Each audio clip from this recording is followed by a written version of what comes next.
This is Dufour's brand new 48. When I say brand new, this is the very first boat and its very first showing here at the boat show. And it's a really interesting one. They've got a lot of very clever features into this, not least the drive system, which is hybrid electric. But we'll come to that. I'll show you around the boat first of all, show you what it's all about, and then we'll talk about that. So we're going to step on here. You can see we've got the drop platform that opens at the back of the boat here, and you can see there's steps down. You lift that seat up there, the way that this one is done. And in fact, you can, with the passerelle missing, you can do it on this side as well. What they've done with this, however, is they've made it so previously this would lift up like that, and it would block your sort of view and everything of people in the cockpit. With this one now, they've done it so this lifts up like a pantograph, and it means you can get to all your barbecues and other bits and pieces and use that like a serving thing. So that's a nice idea. There's space for a life raft in a locker in behind here. And as I say, then this one will lift up. He says, hang on. Oh, there we go. That lifts up like that. So you've got access on this side as well, which we'll use actually just to step on and up to here. It's a very beamy boat, as these tend to be now, to give you maximum space and stability. But again, we've got choices. So you can have this open like the one next door, the cockpit area, or you can have this hardtop. And if you have the hardtop, then you can have the solar panels, which this has got. I'll show you that when we go around the outside. We've got the twin helms, of course, one each side. So depending on how you're sailing, you know, which way you're tacking, you want to be on the upwind side looking past the sails, you can do that. This one's also got the controls on. And I mentioned it's an electric motor. So you've got this rather funky control here. I don't know if you call it a throttle control with an electric motor, but nonetheless that adjusts the speed, does what a throttle does. Bow thruster on here as well, so this is where you would be when you're manoeuvring. And we've got autopilot here also. Now here you can see they've got both configurations. So this table here is height adjustable. That's the same with it down and the infill in, or you can bring that one up the same as this. And in fact there's going to be, I believe I'm right in saying, an infill for the centre, so you want a massive dining area up here. You've got space for it.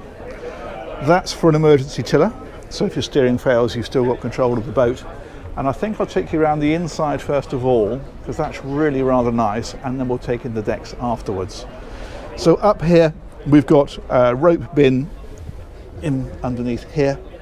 Get all the ropes out of the way, and you can see they brought the ropes back down underneath here. They don't go down the side where there's ones down there, but even those are not on the side decks. They are back along the coach roof, so your side decks are really clear. Again, we'll see that in a minute. But yeah, so we've got winches here, and obviously the winches on the outside as well. This is the washboards. They simply come out from here, and then there's this one that slides across to meet them, like so. But check out this interior. This is really nice. Look at that. They've made this light and bright, and just a really lovely place to be. So you've got hull windows, so when you're sat down you've still got the view out on both sides, plus the coach roof windows, plus a lot of skylights. What they've done on this one, previously they just had them down the centre, which this has got, but now we've got them down on these sides as well. So a huge amount of natural light into here. These centre ones open, but they open in different directions, so you can sort of channel the wind through there if you want to. But yeah, that is a nice space, isn't it?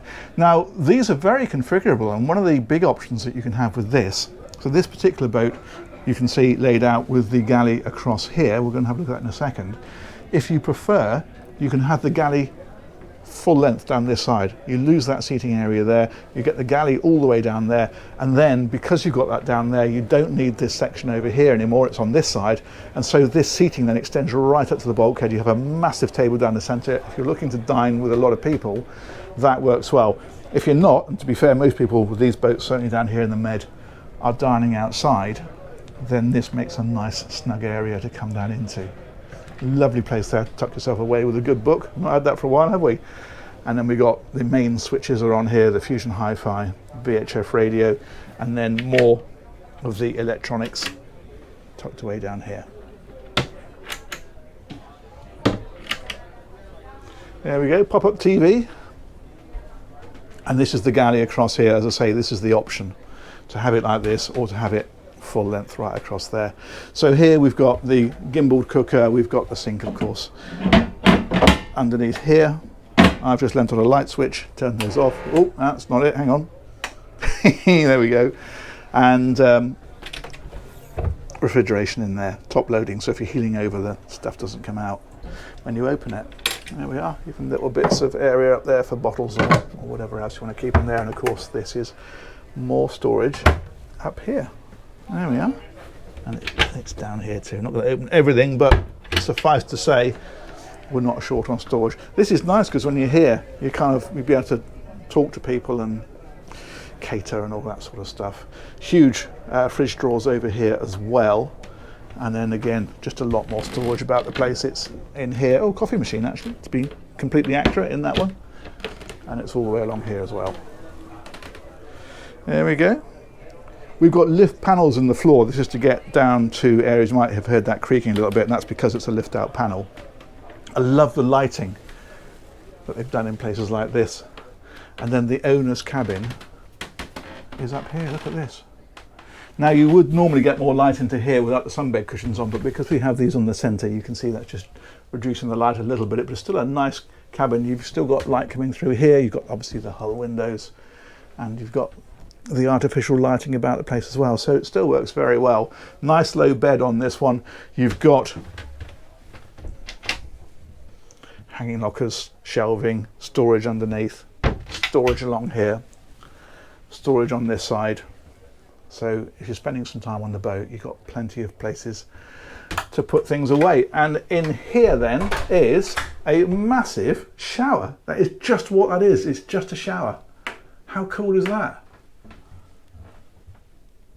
That is home from home stuff. I think that's bigger than the shower I've got at home. That's lovely. So if you're spending weeks at a time on the boat, that's great. And the toilet then, of course, is separate. That's over on this side. And in fact, they've even put a shower in there as well. So if someone's using the shower and you just want to freshen up, you've still got that to use also. Mirror wave in there, storage in behind the mirror wave. There we go. Cool, huh? Right, more things to talk about further back in terms of options. That's a lovely space to come into, isn't it? Let's go back here. So on this side, we've got another double cabin. Again, you've got the lockers here, you've got the hull windows, you've got all that kind of stuff going on.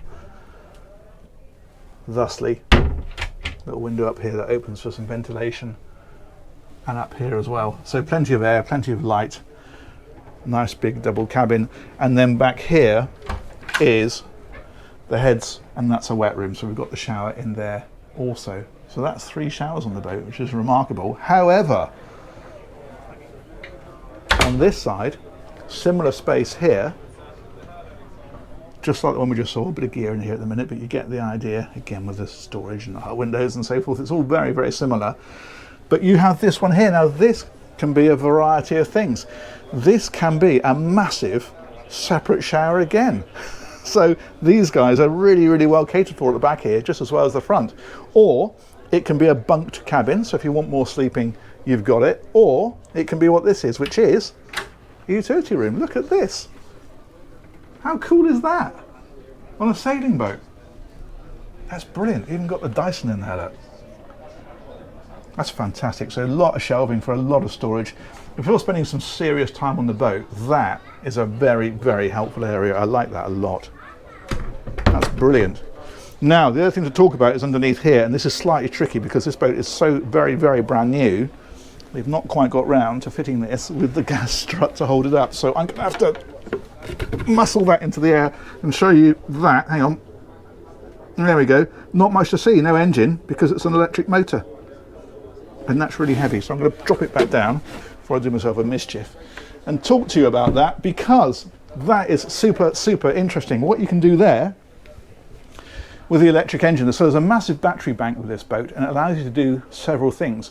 It will run the electric engine for about probably 30 to 40 miles under power alone. So getting in and out of harbours or up rivers in silence, that sort of thing, absolutely brilliant. But also, you can run the generator, and you can run, the generator will charge the battery, so as the batteries drop down to about 20%, it kicks in automatically. But also, you can run the electric motor directly from the generator. It doesn't need to go through the batteries and then run from the batteries. So if ever there was a problem, you've still got direct power. And of course, running it direct It's like running a diesel engine, so that will run for as long as you've got diesel. But beyond that, there's the hybrid sailing. So if you're sailing and it's light winds and you're getting sort of 2 or 3 knots, you can spark up the electric motor, run it at about 20%, push the speed up to probably about 6 or 7 knots, but using very, very little power, because it's just giving a little bit of assistance rather than powering the boat in its entirety. And running like that, it will run for, I think, like about 12 hours or something. As I say, once the batteries get depleted, generator kicks in automatically. And you can even, because it's got such big battery capacity, you can even run the air conditioning overnight just from the batteries. You don't need the generator overnight. So a lot of combinations with having that electric engine, or electric motor I should say, and the generator. And in terms of charging those batteries, well, of course they'll charge off the shore power, they will charge off the solar panels in the ceiling, but beyond that, when you're sailing in stronger winds, you can have the propeller spinning as the water passes it and hydrocharge it. That's just fantastic. Let's go and take a wander around the deck. This is what I mean about how these lines run along the coach roof and leave these decks completely uncluttered. So it's a really nice boat to move around. You've got gates in the rails here for side 2 boarding, and then these are the solar panels up on the top, right the way across like that. Now clearly they are giving some charge to the battery, but they're not going to completely top from empty to full in a day or anything like that. There's a limit to what they can do, but they are certainly offering some assistance. And as I say, you do have the generator for putting a lot more charge in should you need to. These are these hatches that we mentioned. As I say, they open in different directions, so you can capture the wind with those. This one's got slab reefing, so the sail is stowed along here and then hoisted up the mast. If you prefer, you can have in-mast reefing. But what's nice with this is they've kept the gooseneck nice and low, so when you're stood here you can actually get to this. Some of these now, these are so high they're almost impossible to reach. So that's good. These are these run of skylights in the ceiling. You can see them on both sides of the boat. Traditionally they would be like the one next door. You'd have maybe some windows across the front here, but you wouldn't have this huge run. You'd just have the coach roof windows.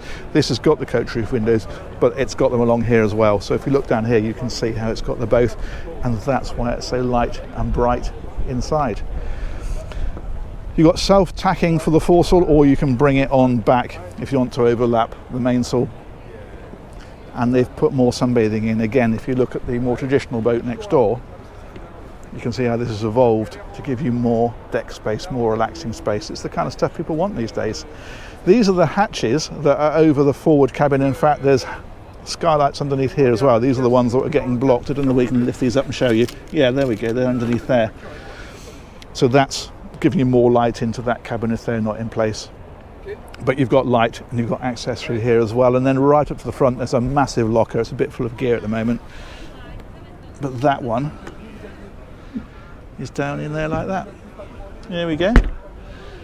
We've got the anchor winch there on the front. We've got the roller furling, and you can see they've brought this with a really narrow drum to bring it down as deeply as possible, and then the anchor stowed underneath the bowsprit there. So there we go. It's quite a wordy tour, that one, because there's a lot to talk about, but ultimately I think they put a lot of thought into this and a lot of clever design. I think it works really well. Let's take a look at that rig all the way up just for completion. There we go, look at that. That's a big amount of sail area, isn't it? But yeah, that would be a lovely, lovely boat to spend some serious time on, wouldn't it? Absolutely fantastic. So there we are, that's about the size of that. Massive thanks to Universal Yachting, who've organised that tour and actually closed this boat off for me to be able to show it to you in its entirety without anybody else on board. And of course, huge thanks to you guys for watching. Let me know what you think of that one, and we will catch you on another one of these real soon. Take care, bye-bye.